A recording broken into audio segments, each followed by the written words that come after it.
The mysterious encounter, the twin moons of Kepler Station cast an amber glow through the cantina windows as Marcus Kane wiped down the worn metal bar. Another quiet evening on the edge of civilized space, where miners and traders gathered to forget the harsh realities of frontier life. The establishment wasn't much to look at, with mismatched furniture and walls that had seen better decades. But it served its purpose as neutral ground for the various species that called this remote. Outpost home. Marcus rolled up his sleeves, revealing muscular forearms marked by years of archaeological fieldwork before he'd taken this bartending job to pay the bills. His dark hair was shorter now than in his university days, and his green eyes had grown more cautious since coming to the Outer Rim. Life had a way of teaching hard lessons to those who ventured too far from Earth's protective embrace. The cantina. Door hissed open, bringing a cool breeze that carried the metallic scent of the station's recycling systems. Marcus glanced up from his cleaning and felt his breath catch. The newcomer was unlike any being he'd encountered in his 3 years on Kepler Station. She appeared elderly by her species standards, with pale lavender skin that seemed to shimmer. In the low light, her silver hair was arranged in an elaborate style that spoke of nobility. Her flowing robes were made from fabric that seemed to shift color as she moved. Most striking were her eyes, large and violet, holding depths of wisdom that suggested she'd seen centuries pass. She carried herself with dignity that made the rough cantina seem suddenly inadequate for her presence. Marcus found himself straightening his posture as she approached the bar. "What can I get you, ma'am?" he asked, surprised by the respectful tone that came naturally to his voice. "Something warming, if you please," she replied, her voice melodic despite its age. The void between stars grows cold after so many years of travel. Marcus reached for a bottle of stellar brandy, one of his better selections. As he poured, he noticed her gaze had fixed on his right hand, specifically on the simple silver ring he wore on his middle finger. The ring had belonged to his father, passed down when the old man died. Marcus had always assumed it was just a family piece, unremarkable, except for the small blue stone set in its center. "That is quite an unusual piece," the alien woman said, her voice carrying a tremor that hadn't been there moments before. Marcus paused in his pouring. "This old thing, it was my father's. Nothing special, really. I see it more closely." There was something urgent in her request that made Marcus hesitate. Slowly he extended his hand across the bar. Her fingers surprisingly warm despite their pale appearance gently took his hand to examine the ring. Her breathing quickened, and Marcus saw her violet eyes widen with what looked like shock. "Where did your father acquire this ring?" she asked, her voice barely above a whisper. "It's been in our family for generations," Marcus replied, growing concerned by her reaction. "Why is there something wrong with it?" The woman released his hand and stepped back, her composure cracking for the first time since she'd entered. "What was your father's name?" David Kane. He was an explorer, spent most of his life charting unknown systems for the colonial expansion program. Tears began to form in the alien's violet eyes. "I knew him," she whispered. "I knew David Kane." Marcus felt the floor seem to shift beneath him. "That's impossible. My father never mentioned knowing any Nethys people.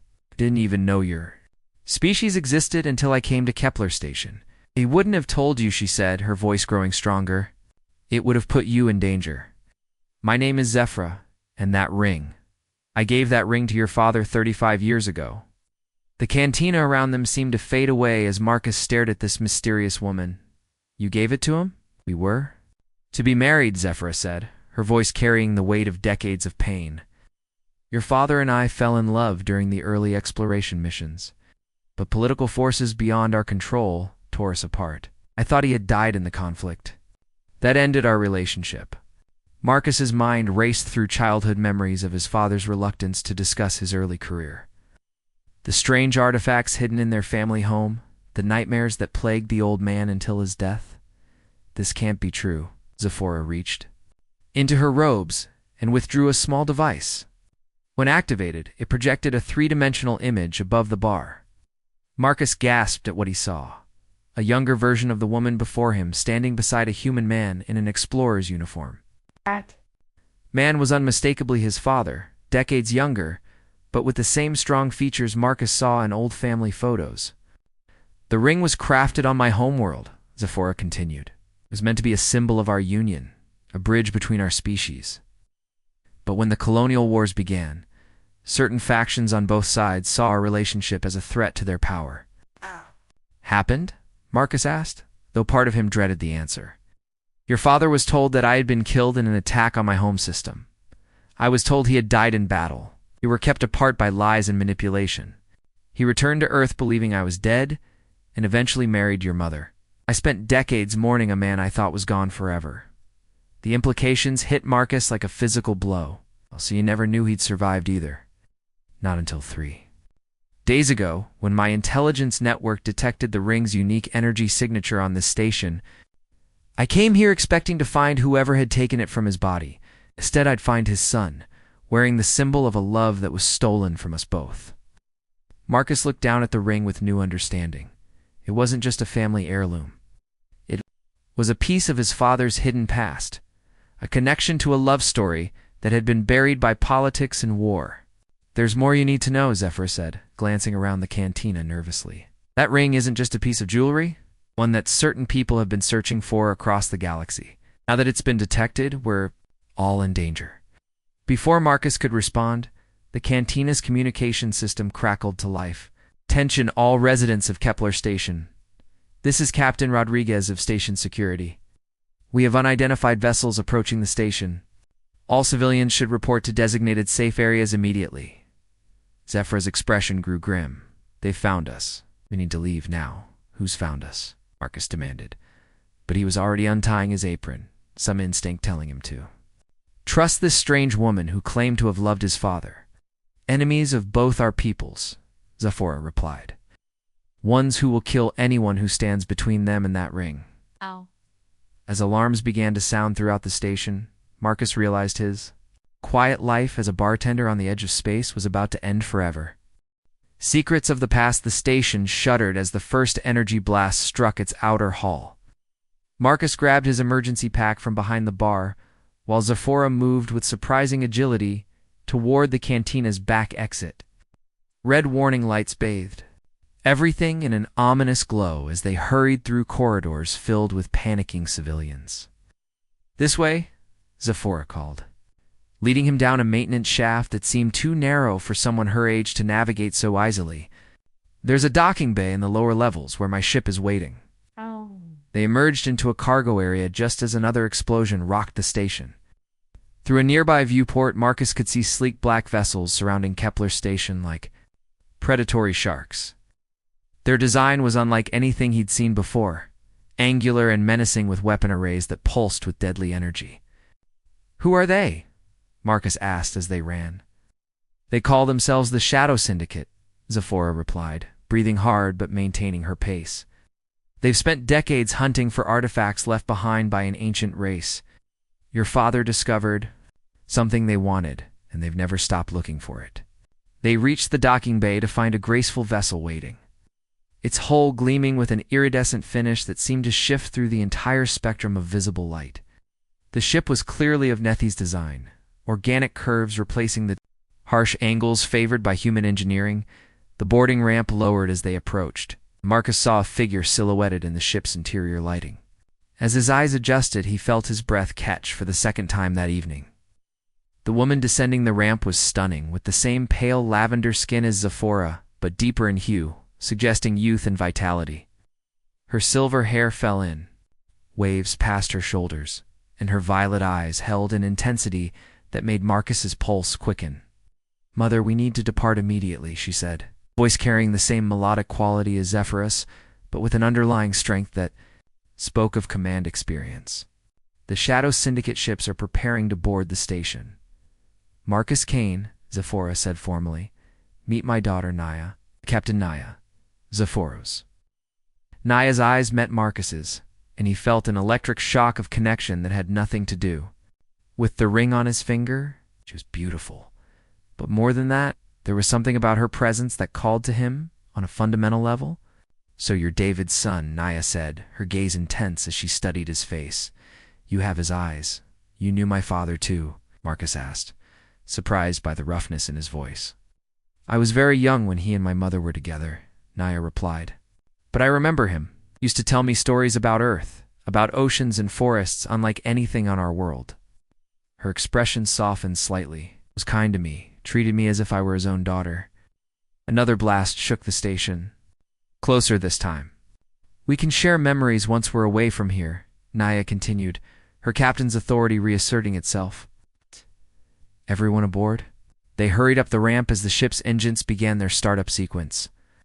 Marcus found himself in a vessel unlike anything he'd experienced, with curved walls that seemed to pulse with their own inner light and controls that responded to touch with an almost organic sensitivity. Secure yourselves, Naya, called from the pilot's seat as the ship lifted off. Breaking through a syndicate blockade isn't exactly a smooth ride. Marcus strapped himself into a seat beside Zephyra as the ship accelerated rapidly. Through the viewports, he could see the black syndicate vessels turning to pursue them. Energy beams lanced through space, some striking the ship's shields and causing the interior lights to flicker. They're trying to disable us, not destroy us, Naya observed, her hands dancing over the controls with practiced expertise. They want the ring intact. Why is this ring so important? Marcus demanded. What did my father find that has everyone so desperate to get it? Zephyra reached over and took his hand, her warm fingers covering the ring. During the early exploration missions, your father was part of a team investigating ruins on a dead world called Zarian. They found the remains of a civilization that had achieved something incredible, the ability to manipulate matter at the quantum level. The ship banked sharply as more energy beams flashed past. Marcus felt the artificial gravity system strain to compensate. The ring is a key, Zephyra continued. Not just to unlock whatever the Zarians left behind, but to understand it. No. Technology they discovered could reshape the balance of power in the galaxy, which is why the Shadow Syndicate will never stop hunting for it. Why didn't he destroy it then? If it's so dangerous? Naya's voice carried back from the pilot's seat. Because it's not just a weapon. The Zarian technology could solve hunger, disease, even death itself. Your father couldn't bring himself to destroy something that could help so many people. They cleared the station's defensive perimeter, but the Syndicate ships were still in pursuit. Marcus watched Naya work the controls, impressed by her skill and composure under pressure. There was something about watching her in her element that made his chest tighten with feelings he hadn't experienced in years. Where are we going? He asked. To find answers, Zephyra replied. There's someone who knew your father well, someone who might be able to help us understand what he really discovered on Zarian. The ship jumped to hyperspace, leaving the Syndicate vessels behind. In the sudden quiet that followed, Marcus became acutely aware of Naya's presence. She'd left the autopilot engaged and turned to face him, her violet eyes studying him with an intensity that made his skin warm. You really are like him, she said softly. Not just the physical resemblance, but something else. A strength that doesn't need to prove itself. Marcus found himself leaning closer to her, drawn by something he couldn't name. Naya. She reached out and touched his hand, her cool fingers tracing the ring's surface. The moment their skin made contact, Marcus felt a jolt of electricity run through him. Her eyes widened, suggesting she'd felt it too. The ring responds to both of you, Zephyra observed quietly. Just as it responded to your father and me. What does that mean? Marcus asked, though he suspected he already knew. It means the universe has a sense of poetry, Zephyra said with a slight smile, and that some connections transcend the boundaries between species. Naya's hand remained on his, warm despite her naturally cooler body temperature. Marcus could feel his heartbeat accelerating, and from the way her breathing had changed, she was experiencing the same effect. We should rest, Naya said finally, though she made no move to pull her hand away. We have several hours before we reach our destination. Marcus nodded, but found himself reluctant to break the moment. This alien captain who'd entered his life in the midst of chaos, it called to everything he'd thought he wanted in a partner. Strength, intelligence, beauty, and something deeper that he couldn't yet name. As they prepared sleeping areas in the ship's modest crew quarters, Marcus caught himself watching Naya move through the space with fluid grace. When their eyes met, Across the narrow corridor, the air between them seemed to crackle with possibility. Whatever lay ahead, Marcus realized his life would never be the same. Dangerous revelations, the ship emerged from hyperspace near a massive asteroid field, chunks of rock and ice drifting in the void like frozen monuments to some ancient cosmic collision. Marcus pressed his face to the viewport, trying to spot their destination among the debris. There Nea pointed to what looked like just another asteroid until the ship's sensors revealed the artificial structures carved into its surface. The Haven of Echoes, one of the oldest refuges in known space. As they approached, Marcus could see that the asteroid had been extensively modified, with docking bays carved directly into the rock and defensive installations that looked powerful, enough to vaporize any uninvited guests. The ship's communication system crackled to life with a voice that sounded mechanical, yet somehow ancient. "Naya Zephyros, you bring interesting company to our sanctuary." "Guardian Protocol 7, Naya responded formally. "We seek audience with the Keeper of Memories. The Keeper will see you, but know that the one you bring carries great danger with him." They docked in a bay that seemed to have been carved from living rock, with walls that pulsed with bioluminescent veins. As they disembarked, Marcus felt the weight of countless years pressing down on him. This place was old, older than human. Civilization, older perhaps than his species itself, and figure awaited them in the corridor beyond the docking bay. Marcus had seen many alien species during his time on Kepler Station, but never anything like this. The being was tall and impossibly thin, with skin that looked like polished obsidian. It had no visible eyes, yet Marcus felt certain it was observing him intently. "I am Kethver," the being said, its voice resonating directly in Marcus's mind, rather than through his ears. Keeper of Memories, guardian of secrets thought lost, turned its faceless head toward Marcus. "You wear the ring of Zarian. I can feel its power calling across the void." "You knew my father?" Marcus asked. "David Kane came to me 20 years ago," Kethver replied, beginning to glide down the corridor with fluid movements. He was desperate, hunted, carrying knowledge that burned within him like acid. He sought a way to hide what he had learned, while ensuring it wouldn't be lost forever. They entered a vast chamber whose walls were lined with what looked like crystalline data storage units, each one pulsing with different colors of light. The room hummed with energy, as if the very air was alive with information. "Your father discovered more than just Zarian technology," Kethver continued. "He found evidence of why the Zarians disappeared and what destroyed them." Zephora stepped forward. "What do you mean?" "The report said their civilization ended in natural disasters." Kethver's form rippled with what might have been amusement. "Lies? The Zarians were destroyed by their own success. They achieved perfect control over matter and energy, but in doing so, they attracted the attention of something that exists beyond our reality, something that views such power as an invitation." Marcus felt the ring grow warm on his finger. An invitation to what? "To feast," Kethver replied simply. "There are entities in the spaces between dimensions that consume advanced civilizations. The Zarians called them the Devourers. Your father learned that using the Zarian technology would be like lighting a beacon to call them here." The implications hit Marcus like a physical blow. "So the ring ... is both the greatest gift and the most terrible curse imaginable," Kethver finished. "With it, you could reshape matter itself, cure disease, end hunger, even extend life indefinitely. But the moment you use it to its full potential, you doom every living being in this galaxy." Naya moved closer to Marcus, her presence comforting even in the face of such terrible knowledge. "Then why didn't David destroy it?" "'Cause he believed there might be another way," Kethver replied. "The Zarians left behind more than just technology.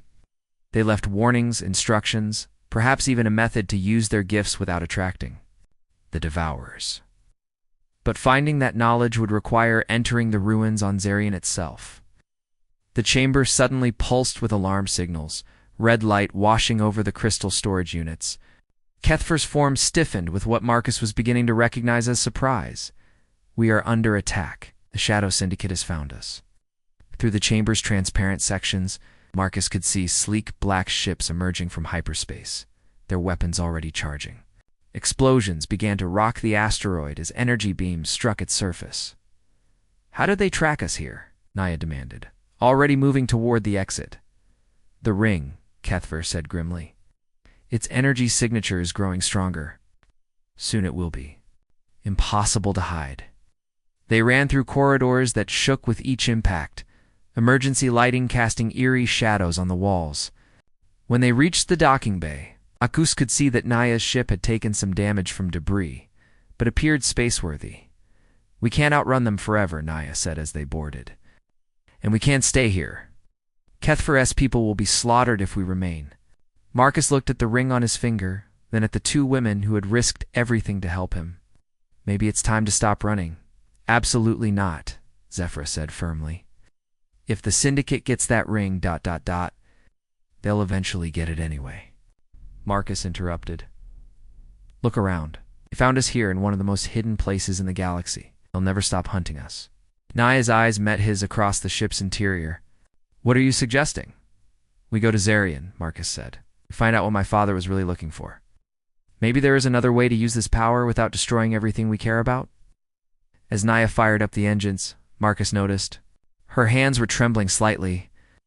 The stress of the constant pursuit was taking its toll on all of them. "Naya," he said softly, moving to stand beside her pilot's seat. "Are you all right?"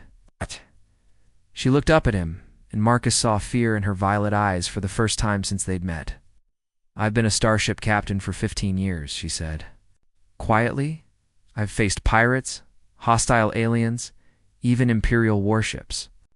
But this, the idea that we might accidentally doom billions of people, Without thinking, Marcus reached out and took her hand.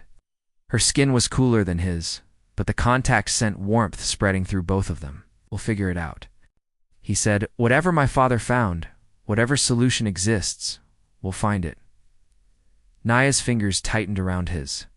"How can you be so sure?"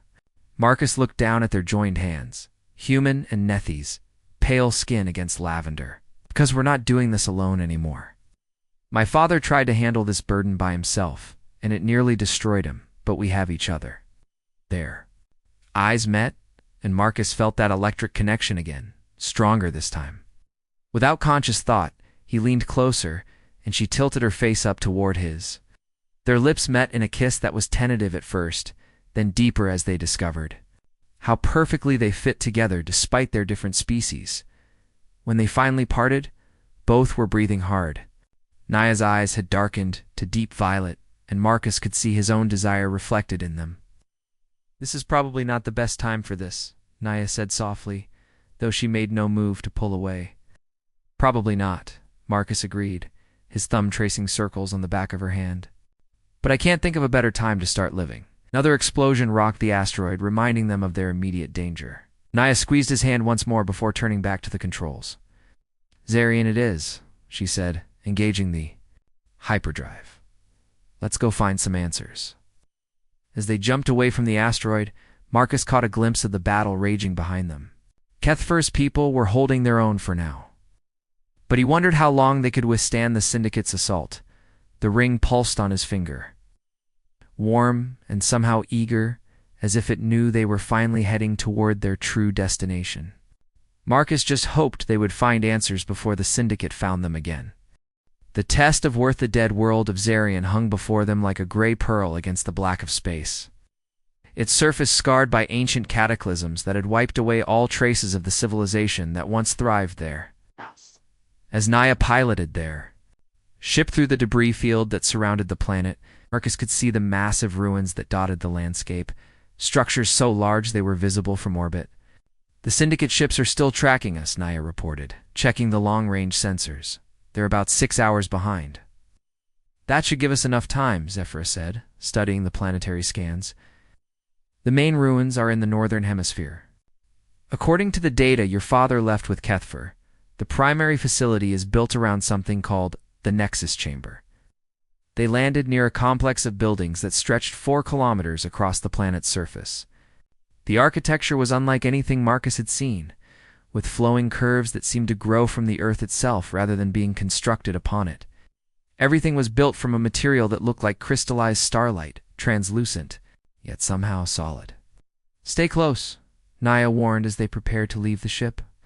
The atmospheric readings are strange, breathable, but with energy fluctuations that could be dangerous. They emerged into a world of haunting beauty. The Zarian ruins stretched as far as the eye could see, their crystal surfaces catching and refracting the light of the alien sun into rainbow patterns that danced across the ground. The air hummed with residual energy, making the hair on Marcus's arms stand on end. "This way," Zephyrus said, consulting the datapad that contained his father's notes. The Nexus chamber should be at the center of the complex. As they walked through the ruins, Marcus became increasingly aware of Naya beside him. Their shoulders brushed as they navigated the narrow passages, and each contact sent sparks of awareness through him. The tension that had been building between them since their kiss on the ship was becoming harder to ignore. "These inscriptions," Naya said, stopping to examine symbols carved into a crystalline wall. "They're not just decorative, they're warnings." Marcus moved closer to look, close enough that he could smell the subtle scent of her skin, like ozone and exotic flowers. "The Devourers," she translated, her xenolinguist training allowing her to decode the ancient script. "They're everywhere, etched into every surface. Beware the spaces between, power calls to hunger. The price of transcendence is existence itself." They pressed deeper into the complex, following corridors that seemed to pulse with their own inner light. Marcus noticed that the ring on his finger was growing warmer with each step. Sometimes he thought he could hear whispers, just at the edge of perception. Finally, they reached their destination, a vast chamber dominated by a structure that took Marcus's breath away. The Nexus was a sphere of pure energy suspended in the center of the room, crackling with power that made reality itself seem to bend around it. Symbols floated in the air around it, constantly shifting and changing. "All the stars," Zephora breathed. "Your father's descriptions didn't do it justice." Marcus approached the Nexus slowly, the ring on his finger now burning with energy that was almost painful. As he drew closer, the floating symbols began to coalesce, forming words that appeared directly in his mind. "Welcome, son of David. You carry the key. You seek the knowledge. Are you prepared to pay the price?" "What price?" Marcus asked aloud. The voice that answered seemed to come from the Nexus itself, ancient and impossibly vast. "To wield the power of the Zirians, you must accept the bond. Your life, your essence, becomes part of the Nexus. You will have the power to reshape matter and energy, but you will no longer be entirely human." Marcus felt Naya move up beside him, her hand finding his. "There has to be another way," she said. "There is," the voice continued. "Your father found it, but lacked the courage to take the final step. The power can be shared, divided among those who are bonded at the deepest level. Lovers whose souls have merged can bear the burden together, neither losing their humanity completely." Marcus turned to look at Naya, understanding flooding through him. "It's talking about us, isn't it?" Her violet eyes met his, wide with realization. "The connection we've been feeling, the way the ring responds to both of us, ... You are compatible," the voice confirmed. "Your species, despite their differences, can form bonds deep enough to share this burden. But the choice must be made freely, with full understanding of what it means." "What does it mean?" Naya asked. "You would be linked forever, your minds and souls intertwined across any distance. You would share not just the power, but every thought, every emotion. There would be no privacy, no secrets between you. And if one dies, the other follows within days." Marcus felt his heart racing as he looked at Naya. They had known each other for less than a week, yet the connection between them felt deeper than anything he'd experienced. "NAIA, ... "I know," she said softly. "I feel it too, like we've known each other forever." The sound of ship engines overhead interrupted them. The chamber's transparent sections, they could see syndicate vessels landing near their ship. "They've found us," Zephyrus said grimly. "I have minutes at most." Marcus looked at the Nexus, then at Naya. "If we do this, we could stop them. Not just today, but forever. Or we could doom the galaxy if we make a mistake," Naya replied. Chamber doors burst open, and armed figures in black combat suits poured in. At their head was a tall, pale alien with skin like ice and eyes that burned with fanatical fervor. "Step away from the Nexus," the leader commanded, his weapon trained. "On Marcus, the ring belongs to the Syndicate now." Marcus felt the power building around him, the Nexus responding to his presence and the ring's energy. He could take them, he realized. With the power at his fingertips, these soldiers would be nothing. But using it alone would mean losing his humanity, becoming something alien and cold. Naya stepped closer to him, her shoulder touching his. "Together," she whispered. Marcus looked into her eyes and saw his own determination reflected there. Together. They joined hands, and Marcus felt the ring's power flow between them, multiplied and transformed by their connection. Soldiers raised their weapons, but Marcus and Naya were already moving, power flowing through them like liquid starlight. What happened next would determine the fate of more than just their own lives, but the destiny of every world in the galaxy. The final decision energy coursed through Marcus and Naya as their joined hands made contact with the Nexus.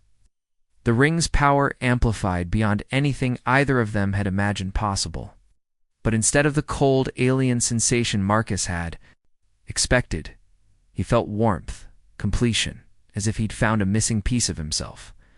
The Syndicate soldiers opened fire, but their energy beams passed harmlessly through Marcus and Naya, who seemed to exist partially outside normal reality now. The lead soldier, his ice-pale features twisted with rage, shouted orders that his men struggled to follow as the laws of physics began to bend around the bonded pair. "The choice is before you," the Nexus voice resonated through both their minds. "Accept the bond completely, and the power to protect countless worlds will be yours. But remember the warning of the Xerians. Great power draws great hunger from the void." Marcus felt Naya's consciousness touch his. Ouch. Her thoughts and emotions flowing into him like a river of starlight. Her fears, her hopes, her growing love for him, all became part of him as his own essence merged with hers. It should have been terrifying to lose the boundaries of self, but instead he felt more complete than ever before. Through their shared awareness, they could sense the Syndicate soldiers' intentions. The cold ambition that drove their leader, the network of ships positioning themselves around the planet. But beyond that, Marcus and Naya felt something else. A stirring in the space between dimensions, ancient intelligences taking notice of the power being awakened. "The Devourers," Naya whispered, her voice harmonizing with his in perfect synchronization. "They're coming." Zephyra, who had taken shelter behind a crystal formation when the shooting started, called out to them. "You have to stop this. Power signature is growing too strong." But Marcus and Naya were beyond stopping now. The bond was forming, their souls intertwining at levels deeper than conscious thought. Through Naya's memories, Marcus experienced her childhood on the Nethi's homeworld. The loss of her father when she was young, her mother's stories about the human explorer who had captured her heart. Through Marcus's memories, Naya felt his loneliness. Growing up on Earth, his father's mysterious sadness, the emptiness he'd carried until the moment he met her. "We can limit the power," Marcus realized. The solution flowing through their shared consciousness is not resist it, but channel it differently. Instead of wielding it ourselves, we become a filter. Naya continued his thought. Use the bond. To contain the energy, keep it from calling to the void. The Syndicate leader, growing desperate as his weapons proved useless, activated a device that looked like a miniature black hole generator. "If we cannot have the power, no one will," he snarled. But Marcus and Naya were already moving. Not physically, but with their consciousness now expanded beyond their bodies. They reached out through space and time, finding the quantum threads that held matter together and gently, carefully, began to reshape reality around them. The black hole generator simply ceased to exist, not destroyed but transformed back into its component atoms. The Syndicate soldiers found their weapons converted into flowering plants native to their respective homeworlds. Their ships, orbiting the planet with hostile intent, suddenly had their weapon systems replaced with libraries and art galleries. "This is what the Xerians could never understand," the Nexus voice said. And now Marcus and Naya could hear the joy in it. They sought to control power, to dominate it. But power is meant to be guided, nurtured, transformed into something beautiful. The stirring in the void between dimensions quieted. Whatever ancient hunger had been awakening, drawn by the prospect of consuming another advanced civilization, turned its attention elsewhere. The careful, gentle use of the Zarian power had not triggered the beacon that would summon the devourers. Marcus and Naya slowly lowered their joined hands. The intense energy flowed, diminishing to a gentle warmth that pulsed between them like a shared heartbeat. They were still bonded, would always be bonded now, but the overwhelming sensation of power had settled into something manageable. The syndicate leader stared at them in confusion, no longer looking like a fanatical warrior, but simply a lost, frightened being. "Why?" he asked. "You could have destroyed us all. Why show mercy?" "Because destruction was never the answer," Marcus replied, surprised to find his voice harmonize perfectly with Naya's. "My father spent 20 years afraid to use this power because he thought it could only be a weapon. But he was wrong." Naya stepped closer to Marcus, their bond allowing her to feel his emotions as clearly as her own. "The Zarian technology isn't meant for conquest. It's meant for creation, for healing, for bringing life to dead worlds." The syndicate soldiers looked around in bewilderment at their transformed weapons, some already beginning to tend the small flowering plants that had replaced their guns. Their leader's expression slowly changed from rage to something approaching wonder. "What happens now?" Zephyra asked, emerging from her shelter. "The bond is complete, but the galaxy will not simply accept this change." Marcus felt the answer flow through the connection he now shared with Naya. "We help them understand. We show them what this power can really do." Over the following months, Marcus and Naya traveled the galaxy together, their bond allowing them to accomplish miracles that would have been impossible alone. They healed plague-ravaged worlds, brought water to desert planets, and slowly began to convince the various galactic governments that the Zarian technology could benefit everyone. Their love deepened with each passing day, strengthened by the complete openness their bond required. They had no secrets from each other, no hidden thoughts or fears. It should have been claustrophobic, but instead it was liberating to be so completely known and accepted. Zephyra often accompanied them on their missions, serving as both advisor and surrogate mother to the couple. She had finally found peace with the loss of David Kane, seeing in Marcus and Naya's relationship the fulfillment of the love she had shared with his father. The Shadow Syndicate, their weapons permanently transformed and their purpose redirected, became some of their most effective allies in spreading the Zarian healing technology throughout the galaxy. Even their former leader, now calling himself a gardener rather than a commander, dedicated his life to cultivating the flowering plants that had replaced his destructive devices. Standing together on the observation deck of their ship as it traveled toward another world in need of their help, Marcus and Naya watched the stars wheel by in comfortable silence. The ring still adorned Marcus's finger, but it no longer burned with dangerous power. Instead, it glowed with a gentle warmth that matched the love flowing between them. "Do you ever regret the bond?" Naya asked softly, though through their connection, she already knew the answer. Marcus pulled her closer, marveling as always at how perfectly she fit against his side. "How can I regret finding the other half of my soul?" Their lips met in a kiss that tasted of starlight and infinite possibility. Somewhere in the depths of space, ancient powers that had once threatened to devour entire civilizations turned their attention to other things. All, no longer drawn by the careful, loving way to beings, shared the greatest power in the galaxy. Universe was vast and full of wonders, and Marcus and Naya had eternity to explore them together.